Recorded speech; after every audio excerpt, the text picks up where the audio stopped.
it, sir. Now moving it. Moving it now. Now moving it, sir. Now moving it now. Moving it, sir. Moving it, sir. Moving it, sir. Moving it,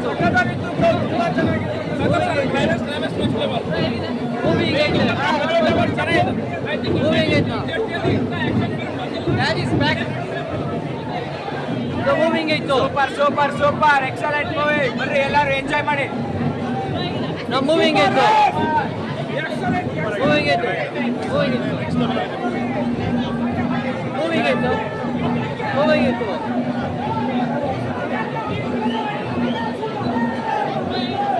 Bro, moving it, sir. Bro, moving it, bro.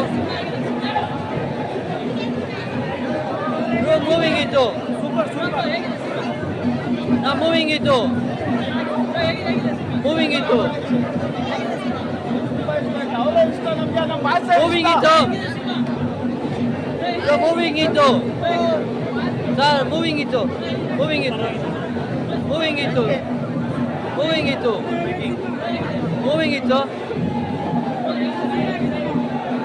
Moving it, sir.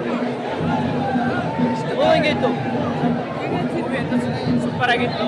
It's a fairy tale of a fucking daddy and a bloody son. Psych ಆಗಿದೆ. ಲಾಸ್ಟ್ವರೆಗೂ ಏನು story ಅಂತ ಗೊತ್ತಾಗಲ್ಲ, ಆದರೆ ಲಾಸ್ಟಲ್ಲಿ ಒಂದು hint ಇದೆ, ಅದು ಗೊತ್ತಾಗ್ಬಿಟ್ರಂತ ಫುಲ್ ಸೈಕ್ ಆಗೋಗ್ಬಿಟ್ರೆ, ಫುಲ್ ಡಿಪ್ರೆಷನ್. ಸೂಪರ್ ಆಗಿದೆ. Moving it, sir. ಫಿಲಮ್ ಚೆನ್ನಾಗಿದೆ. ಬ್ಲಾಕ್ ಬಸ್ಟರು ದುರಂತರ್ಗಿಂತ ಬ್ಲಾಕ್ ಬಸ್ಟರ್ ಆಗುತ್ತೆ. ದುರಂತರ್ ರೆಕಾರ್ಡ್ ಎಲ್ಲ ಬ್ರೇಕ್ ಆಗುತ್ತೆ.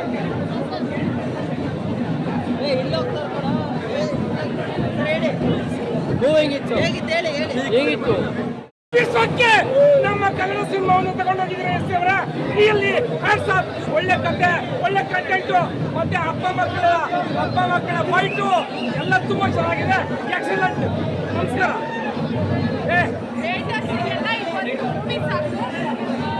ಎಲ್ಲ ಒಂದು ಮೂವಿನ ಥಿಯೇಟರಲ್ಲಿ ನೋಡಿ ಅದ್ರ ಬಗ್ಗೆ ಎರಡು ಮಾತೇ ಇಲ್ಲ, ಅಷ್ಟು ಚೆನ್ನಾಗಿ ಬಂದಿದೆ movie. And second half was twist ಅಂದರೆ ಟ್ವಿಸ್ಟ್ ಏನು ಕ್ರೇಜಿಯಾಗಿ ಬಂದಿದ್ದಾರೆ. ಎಕ್ಸ್ಪೆಕ್ಟೇಷನ್ಗಿಂತ ನೆಕ್ಸ್ಟ್ ಲೆವೆಲಾಗಿ ಹೋಗಿದೆ. 4 ವರ್ಷ ವೆಯ್ಟ್ ಮಾಡಿದ್ದು ವರ್ತಂತಿದೆ. ಸೂಪರ್ ವರ್ಕ್, ಫ್ಯಾಂಟಾಸ್ಟಿಕ್ ವರ್ತಂತು ಪಕ್ಕ ಇದೆ. ಎಲ್ಲ ಯಾವ ಟಾಪಿಕ್ ಇಷ್ಟ ಆಗಿದೆ ಎಪಿಸೋಡಲ್ಲಿ? ತಂದೆ ಮಗನ ಸಂಬಂಧನೋ ಅಥವಾ